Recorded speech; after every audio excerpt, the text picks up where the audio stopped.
So, is it still worth it to invest in the Pocono Mountains? That's going to be my topic today. That's what I want to talk to everyone about today, because it's a question that I hear often, right? And with good reason, because there's so much stuff that's happening, that's changing in the Poconos, from township to township, from community to community, the Airbnb rules and regulations. There's so many things that are always changing, right? And I just want to be real and honest with you. I'm not going to do any kind of fancy edits with this video.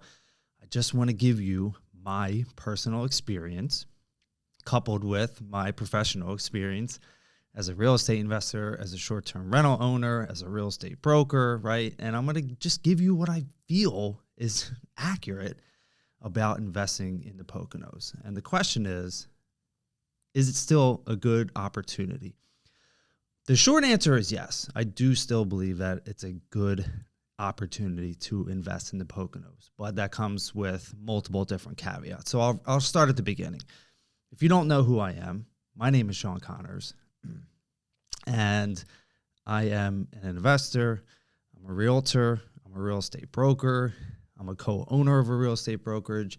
I own long-term rental investments, multifamily investments, a commercial investment, and a short-term rental investment. So I got started investing in short-term rentals in September of 2021. And I got in at a good time, right? A lot of people will look back and say, dang, I wish I would have bought in 2020, or I wish I would have bought in 2021. But at the same time, I may have gotten in at a slightly higher than expected price point in the Poconos. Because if I would have bought the house that we own in 2020, we probably would have paid like $75,000 less, or even $100,000. So the Poconos exploded due to COVID, as most people know. If you don't know, that's what happened. And that's the same with all of these second home vacation areas. They pretty much exploded because of COVID, right? So we purchased in 2021, we purchased our home for $349,000. And it's 4-bed, 2-bath, 1,800 square foot. It has 3 levels, first, second, and third floor. All of them are finished, so we don't technically have a basement. We have a first floor, second floor, third floor. We have a garage that we converted into an additional gaming area. The first floor is gaming area, hangout. We have a projector down there now, so you can watch TVs. We have the air hockey table, foosball, shuffleboard. We have things like that. Board games, books to read, and things. Also, you can sleep down there, too. It's a sleeper sofa. And then the main floor, we call it the main floor. The second floor is where the kitchen is, dining room, 3-season room, 2 bedrooms, and the other living room. We have the propane fireplace in there. Again, we have the 2 bedrooms that can sleep 4 people total between both, full bathroom down there. And then we have the third floor, which has 2 more bedrooms, a loft, and then a balcony looking out back. So we got a really nice home, and we've put a lot of love, we put a lot of work, a lot of stress and aggravation into this property over the years, and finally getting it to a point where I believe that it will start cash flowing more the more effort that I put into it. And a lot of people, when they're thinking about investing in short-term rentals, I hope by now they don't believe that it's passive income, because it's not. And even the long-term rentals that we have is not completely passive either. It's not like a tenant moves in for 12 months and then they never call you, right? There's something that happens in between those 12 months. And I don't want to talk about long-term at all, but I just want to let you know, like I like to compare long-term and short-term. But for the short-term rental, it's a lot of effort. And I actually wish that I would have put more effort into it when I got started. Because now I'm realizing, 2.5 years down the road, that I wish I would have put more effort into it. And I wish I would have focused more on revenue generation and just watching different expenses, right? I wish I would have done more with marketing 2.5 years ago, because we bought the property, it came furnished, We pretty much took everything out because it didn't fit, and then refurnished it, made it look really nice. You know, with my background in real estate as a real estate agent and a real estate broker, you know, I know the importance of marketing and how to market a property, but I didn't put that much effort into it. And I'll be completely honest, I didn't put the effort into it that I needed to really maximize the revenue and really increase that average daily rate. But we bought it in September, got it listed in October, and we got bookings pretty much right away. You know, it was just that time of the Airbnb cycle in the Poconos where you didn't really have to market it too much to get people to book it. You know, you just had to have a nice property. We had great photos, I had a great listing video, and we got people to book it.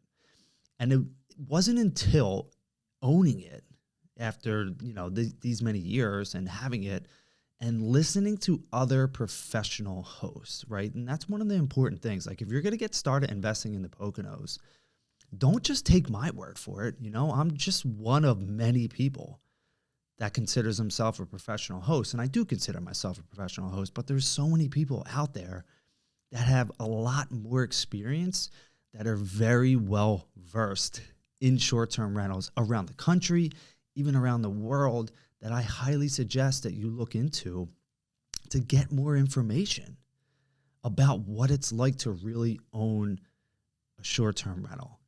And I'm telling you, I wish I would have followed advice. I wish I would have joined masterminds 2.5 years ago. I wish I would have watched more like I did. I watched as many videos as I could, right? I didn't take any courses. You know, I generally just learn by doing it.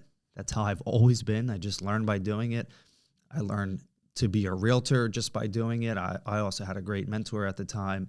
I didn't have a coach. I've kind of had coaches throughout the years. When it came into buying into my brokerage and becoming the managing broker, I kind of just learned as I went, you know? So like, I just learn as I go. I learn as I do. And I know a lot of people are like that, but you shorten that learning cycle the more that you rely on somebody else, or just have someone else that can mentor you, that can coach you, that can really show you how to be successful, you know? And I'm just doing that now. 2.5 years into it, you know, for the past 3 or 4 months, like, I'm really starting to take to what other people are saying. And I'm really following people that I believe that I want to emulate in the short-term rental business, because I see what they're doing and I see how successful they are. And that goes back to the question, you know, is it worth it to invest in the Poconos, right? And I know it's kind of, this is a more long-winded video, and because I just want to share my experience, you know, because when I bought at the time in Albrightsville, Pennsylvania, in the Poconos, we purchased our home in Talmenting Trails. So the Poconos is very interesting. You know, it's comprised of 4 different counties, technically. You have Carbon County, Monroe County, Pike County, and Wayne County.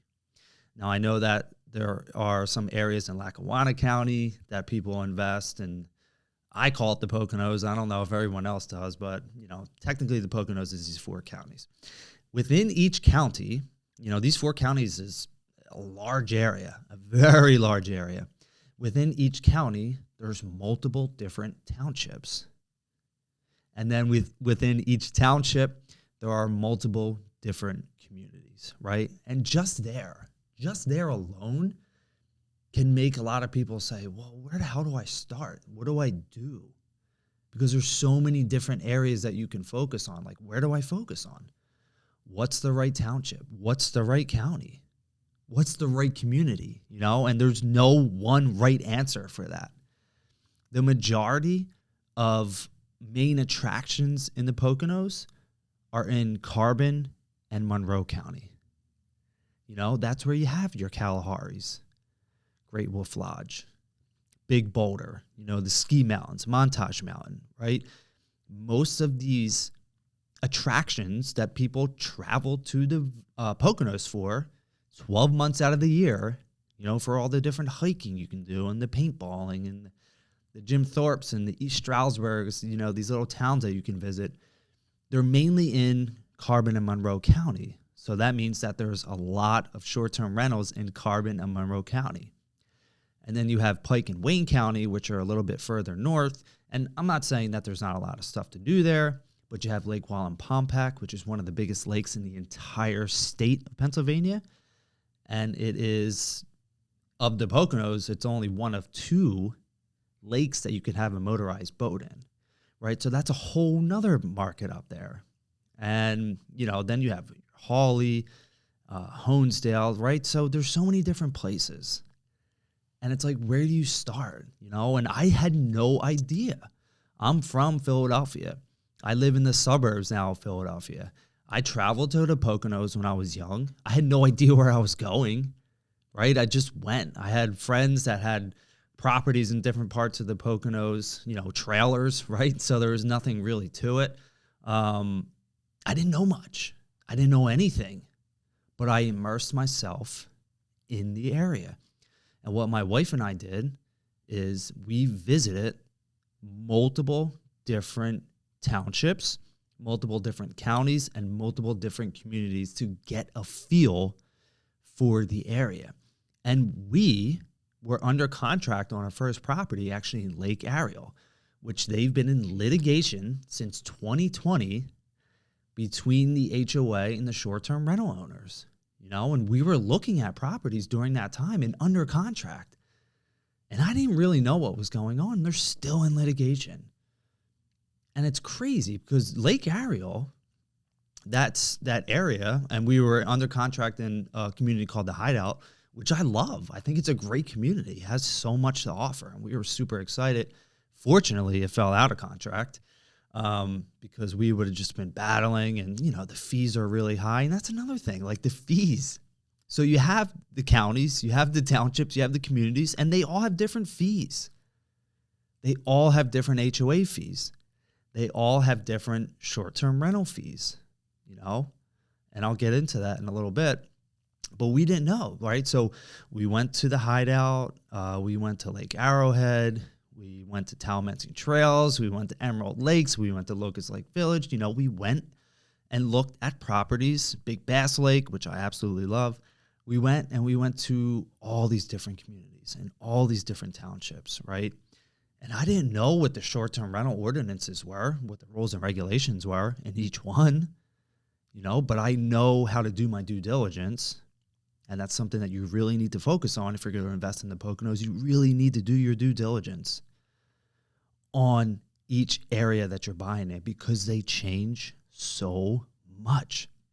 What happens is the board of directors, they are elected, and they have either an agenda to ban them or to work with the short-term rentals. So it all depends on who is elected to the board of these communities for the most part. Because the townships, at some point I learned that there was a blanket short-term rental ordinance that was proposed that these different counties could enact. So everyone had one process to follow, essentially. But nobody did it. Nobody. So don't even think about the county, right? I just point out because that's how the Poconos is broken down, but don't even think about the county because in reality, it's all about townships and communities. That's it.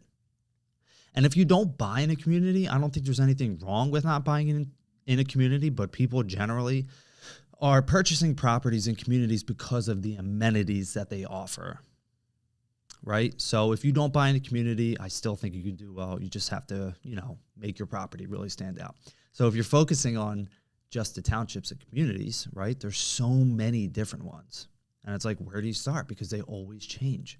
Tobiana Township, it's probably the most popular one because there's so many different communities in there where there's a lot of short-term rental owners. And in Tobiana Township, they have been going through so many different changes, right? And at one point, they put into place that you can only market your property to 2 per bedroom. That's it, 2 per bedroom. You have a 3-bedroom, you can only market that you can sleep 6, even if you could sleep 10 to 12 because of septic reasons. If you had a 4-bedroom, it was 2. If you had a 5-bedroom, or excuse me, if you had a 4-bedroom, it was 8. If you have a 5, it's 10, right? which is crazy because that hurts the average daily rate significantly. That crushes your revenue. Recently, they removed that. So now I believe, don't quote me on this, but I believe that it's 2 per bedroom plus 2. So if you have a 4-bed, you can sleep 10. If you have a 5, you can sleep 12. In my community, in my township, it's 2 per bedroom plus 4. So we have 4 bedrooms, but we can sleep 12 and we can advertise 12. So, that's just one of many different things that happens in these different townships and communities. And now they're trying to, Tobiana Township, at this moment, I think there's actually a vote next week. They're trying to enact a cap, a short-term rental cap. So from what I've learned, there's about 650 short-term rentals in the township, and there's about 200 in the queue waiting to get their short-term rental permit. And if they enact this 10% cap and it's voted on and it's accepted, I believe that puts the cap at like 730 or 740 properties. So if there's 650 and then you can only have, let's just say 750 just to make it easy, that's only 100 more, but there's 200 in the queue. So that means the people that, from 1 to 100 who've been waiting will get in, and then anyone from 101 to 200 doesn't. Can you imagine what that's going to do? It's going to create such havoc. So many lawsuits are going to happen, right? And in my community, just in my community in Talamancing Trails, there was a point when we purchased where, I was going through a lot of changes, and it was very up in the air, and there's so many people that lived there long term that were complaining, and was like, oh my God, what are we going to do, right? And we were worried, we were stressed, are they going to ban it, or are they not? And then eventually it calmed down, which was really nice. And then there was a short-term rental alliance created between the long-term owners, between short-term rental owners, and somebody on the board. And I was like, this is great, right? And I didn't hear any issues for literally over a year.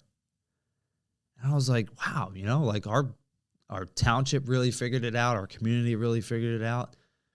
And now, just of late, because board elections are happening again, we get the first email like three weeks ago saying that there's a special meeting about short-term rentals. And I was like, oh my gosh, what the hell is happening now?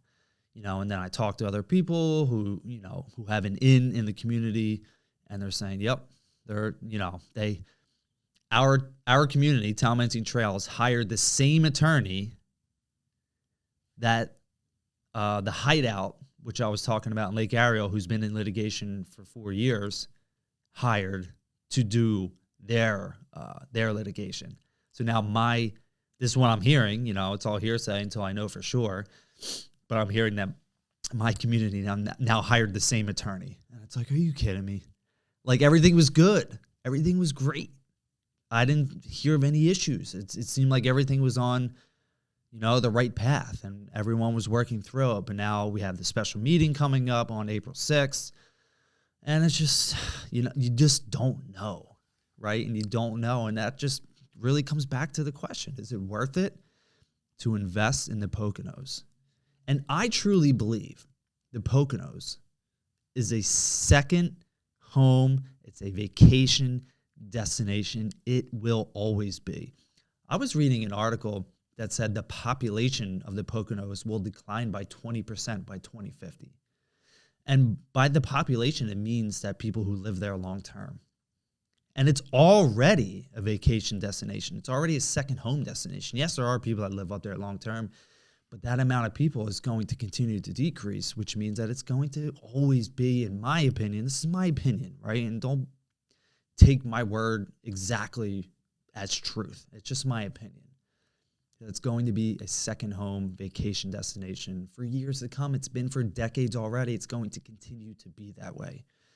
So it's my opinion that it's a good time, or it's a good opportunity to invest in the Poconos if you're in it for the long run, right? Because I think eventually the townships and the communities will figure out short-term rental rules and regulations across the board. I do. I don't know how long it's going to take. It could be 2 years, 5 years, 10 years, 15 years. But I think eventually we're all going to work together, and we're all going to figure it out.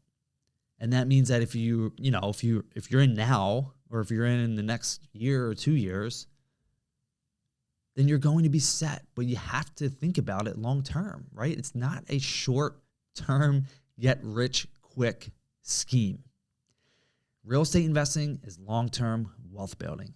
It has always been, and it always will be. You can be successful, but curb your expectations. If you think you're going to buy a $450,000 home and gross $100,000 and profit $25,000, $30,000 a year, I just don't think that's realistic, especially with where interest rates are. If you're financing and putting 20% down on a $450,000 home and your mortgage is, $3,000, do you really think that property is going to bring in $8,000 a month? It's not that it's impossible, but it's not likely. It's not likely at all. Those properties that are bringing in 80 to 100 grand, I would say that they're in the 600 to 800 plus $1,000 range.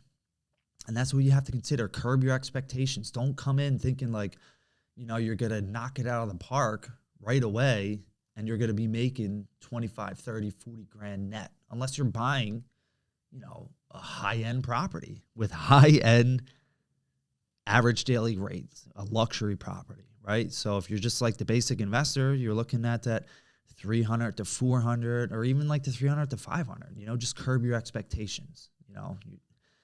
It's tough, right? It's tough and you have to be serious about it. And if you're not serious, you're not going to do well. And just don't expect to be extremely profitable day one, right? You have to make your property stand out. There's something that you have to do. There's work that you have to put into it. Revenue management, marketing, the copyright, the staging, the design, the customer experience. There's so much to it. It's not easy. It's not passive. And just realize that. If you go into it understanding you're going to have to put effort into it, you're going to have to put work into it, you're going to have to constantly monitor the property on a consistent basis, you will do well. If you think you're just going to get into it, you're going to buy it, furnish it, get some nice pictures, set it and forget it, turn it over to a property manager. Come on. If you're not that serious about it, don't get into it, But if you are serious about doing this and creating a stream of income for yourself and retirement income for whenever that time is, the properties are most likely going to appreciate. So if you buy now, you hold it for 30 years, hopefully you appreciate 10% or 5%, 10%, that's the goal always, but it's not going to appreciate as much as very desirable locations. But I don't know, maybe something else happens that causes the prices to surge again in the next 5 or 10 years. So my advice to you is that if you're thinking about investing in the Poconos, just be serious about it. Be very serious and understand that it takes a lot of time, it takes a lot of effort, and it takes a lot of work. And it's not easy. It's just not easy. And that's all I'm going to say. It's not easy. I think it's worth it, but it's not easy. I absolutely will continue to invest in the Poconos, and I hope you found some value from this video.